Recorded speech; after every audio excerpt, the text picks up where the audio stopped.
നമസ്കാരം. ഇന്നത്തെ 10 പ്രധാന വാർത്തകളിലേക്ക്. കഴിഞ്ഞ മാസം NHS ഹോസ്പിറ്റലുകളെ ലക്ഷ്യം വെച്ച് റഷ്യൻ ഹാക്കർമാർ നടത്തിയ സൈബർ ആക്രമണത്തിന്റെ പശ്ചാത്തലത്തിൽ റഷ്യയിൽ നിന്നും ചൈനയിൽ നിന്നുമുള്ള സൈബർ ആക്രമണങ്ങൾ തടയുന്നതിന് കടുത്ത നടപടികൾ പുതിയ UK-യിൽ ലേബർ സർക്കാർ സ്വീകരിക്കുമെന്ന് റിപ്പോർട്ടുകൾ. കുറ്റവാളികൾ പൊതുസേവനങ്ങൾ തടസ്സപ്പെടുത്തുന്നത് തടയുന്നതിനായി നിയമങ്ങൾ കർശനമാക്കുന്ന കാര്യം ചാൾസ് രാജാവ് പാർലമെന്റിൽ നടത്തുന്ന നയപ്രഖ്യാപന പ്രസംഗത്തിൽ ഉണ്ടാകുമെന്ന് വൈറ്റ്ഹോൾ വൃത്തങ്ങൾ സൂചിപ്പിക്കുന്നു. 4ാം തവണയും കിരീടം നേടി സ്പെയിനിൽ റെക്കോർഡിട്ട യൂറോ വേദിയിൽ കളിക്കാർക്ക് ആവേശം പകരാൻ ബ്രിട്ടീഷ് കിരീടാവകാശിയായ വില്യം രാജകുമാരൻ എത്തി.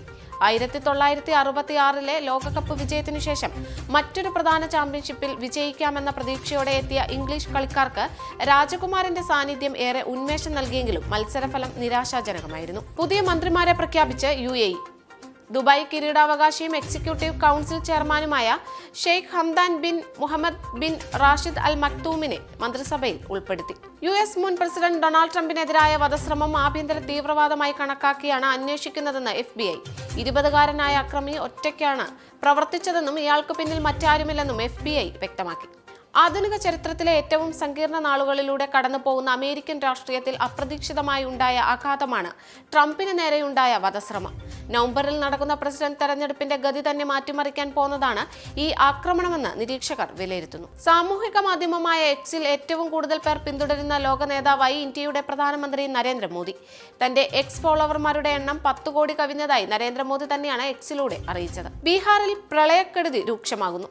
ബാഗ്മതി നദി കരകവിഞ്ഞൊഴുകിയതോടെ മുസാഫർപൂരിൽ 100ഓളം വീടുകൾ വെള്ളത്തിനടിയിലായി. കേരളത്തിൽ തിരുവനന്തപുരത്ത് ആമേഴഞ്ചൻ തോട്ടിൽ വീണ് കാണാതായ ശുചീകരണ തൊഴിലാളി ജോയിയുടെ മൃതദേഹം കണ്ടെത്തി. പഴവങ്ങാടി തകരപ്പറമ്പ് വഞ്ചൂർ റോഡിലെ കനാലിലാണ് മൃതദേഹം കണ്ടെത്തിയത്. സർക്കാർ ഓഫീസുകളിൽ ജോലിയിൽ സഹായിക്കാൻ നിർമ്മിത ബുദ്ധി എത്തുന്നു.